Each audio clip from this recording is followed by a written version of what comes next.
Hey guys, welcome back to the channel. Wes over here from the Independent View. Just wanted to take a moment to go through some of my biggest concerns regarding the release of Mortal Kombat 1. So we're all very excited. There's lots of hype for the game. And guys, just beware. Stay off Twitter. There are spoilers all over the show, right? So what we want to do today is cover through about four different things which is really concerning me around Mortal Kombat, and I think just the community as a whole around the way NRS treats their games and just the overall balance and expectations we have around Mortal Kombat. So starting off first, we are looking at the roster, right? So right here you can see I've got just about 95% of the roster currently showing on the screen.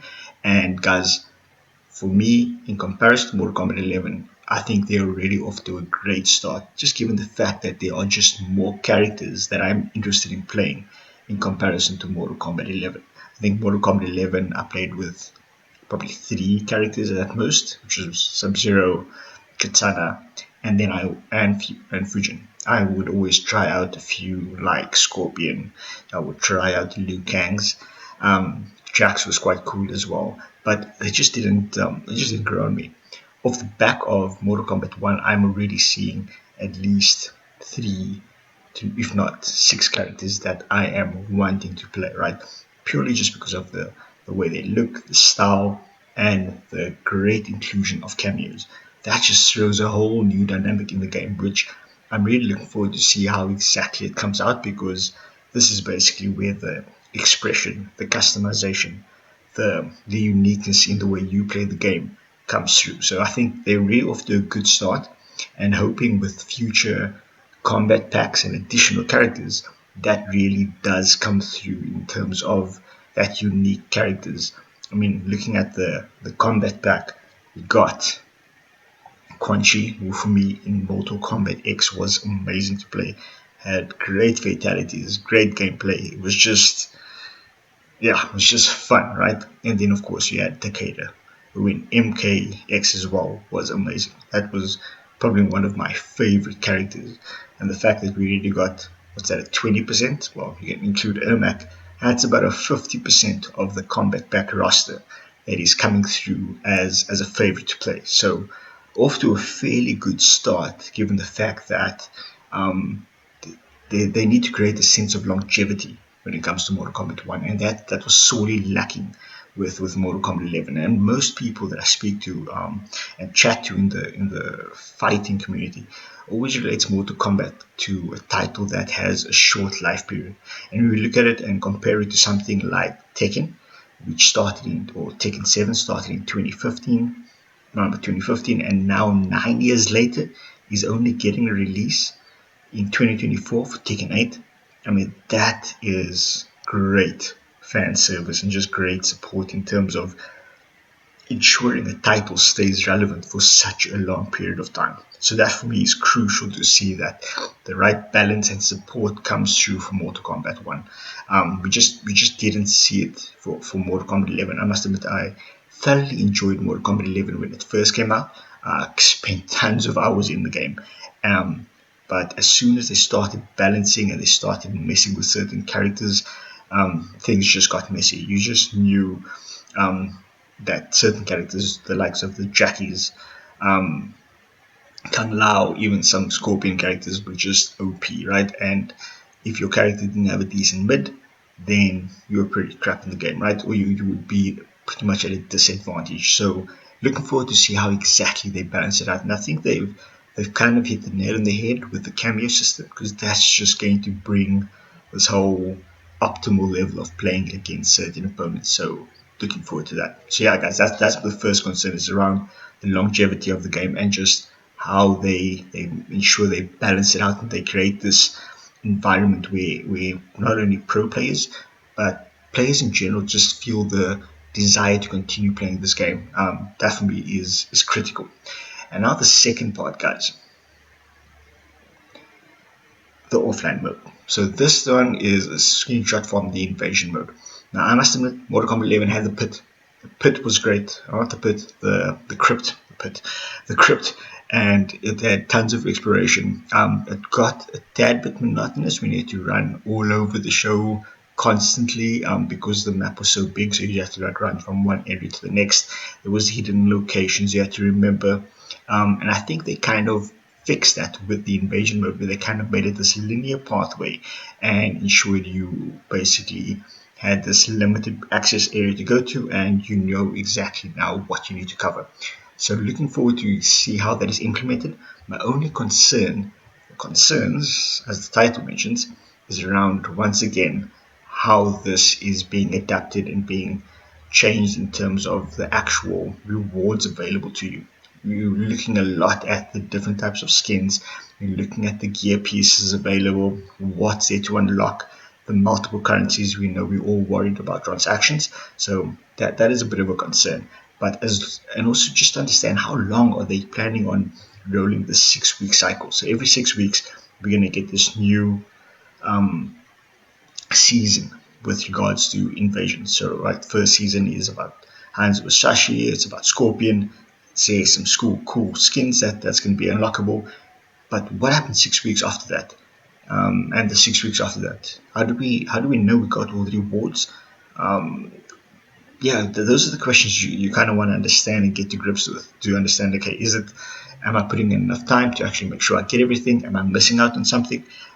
These are still questions we need answers to, and I hope that does come through as soon as we get our hands in the game. It should, if you're watching this video, it's probably about less than a week away now, so great to see that there is some commitment to changing, especially with the crypt being, I think, a bit lackluster, and now we're getting this invasions mode, which just seems to put everything together, which is good to see. So I'm hoping it comes through and hoping it is a success, because Mortal Kombat is well known for its great offline modes. And for a game like this to succeed without crossplay at the moment, I'm hoping it's crossplay at the moment. Um, we need a great offline mode. Now, on to the next one, Combat League. So, Combat League was fairly toxic with regards to Mortal Kombat 11, right? However, it was a great ranking system that they had in place. I thoroughly enjoyed it. Yes, it can get a bit hectic sometimes, it can be a bit toxic, but they had this 5 game requirement, and every day you can play your 5 games, or you can play more, up to you. Get your rewards and get to a certain rank and claim your rewards, and happily lucky, you are good to go. You know what I mean? You got your rewards, you got good cash, and you got some cool skins. My only concern is that at the beginning of Combat League, when it first started, the first couple of seasons, it was purely palette swap items, right? So there was no unique costumes that was available in this mode. It was essentially uh, Scorpion. Now, instead of having a yellow and red skin, it was black and white, for example, right? So how exciting was that? Is that something you really wanted? And this is why I'm giving this example of this season's skin, where you can actually see the detail and the unique skins that were later made available. And this is kind of where I want the game to progress and move forward to, where they are not just giving you this palette of skins, because it really comes across as lazy, and rather focusing on something really unique that people go, wow, I actually want to play this. Because if the skins are more unique, the rewards are better, therefore they can have a higher player base, and therefore there's a bit more traction in the game, showing that the great community is involved, instead of facing 5-6 people all the time in the ranked mode. So looking forward to see exactly how they make use of Combat League. We haven't heard anything really with regards to the online rank mode, so looking forward to see what it is they got up their sleeve. I'm hoping it's not a palette swap of what we received in Mortal Kombat 11, but it's just something a bit more engaging and something that allows for people to really enjoy themselves.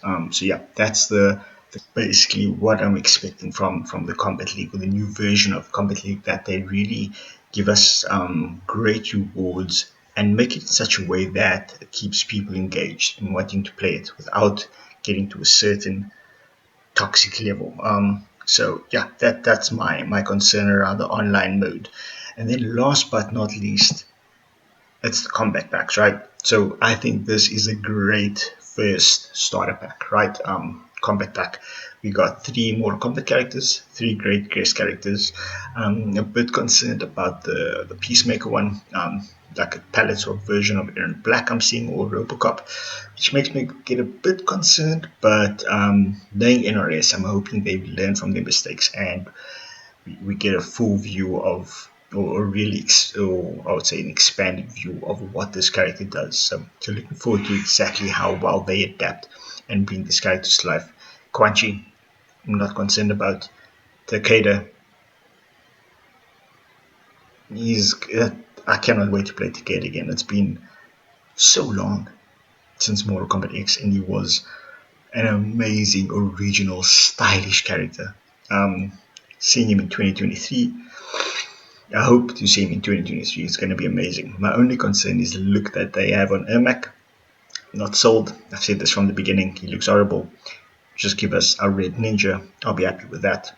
So yeah, guys, that's what I'm looking forward to with regards to the combat pack, and just hoping that when they do bring out additional combat packs, which they're going to do, we at least get about three more, and the support and the balance act that they have to bring through, and fan service needs to be met in order for the game to maintain its longevity and be supported for at least, I'm thinking, 4 or 5 years. That's what I would hope for, right? I know that Warner Bros. And NetherRealm Studios have to put out games, but they should be able to still have a team working on making sure that Mortal Kombat 1 is supported while creating Injustice 3, while bringing out a new game, ensuring that this game stands the test of time, like a Street Fighter 5 did, like a Tekken 7 does. Now that's the goal. So yeah, guys, that's just some thoughts from my side. Let me know what you think down in the comments section below. Don't forget that on the 14th we are doing a full-on live stream for the playthrough of the Mortal Kombat story. So avoid the spoilers, join us on the stream, and we can enjoy the story together. Guys, sub, like, comment, let me know what your biggest concerns are below. And catch you online. Cheers, guys.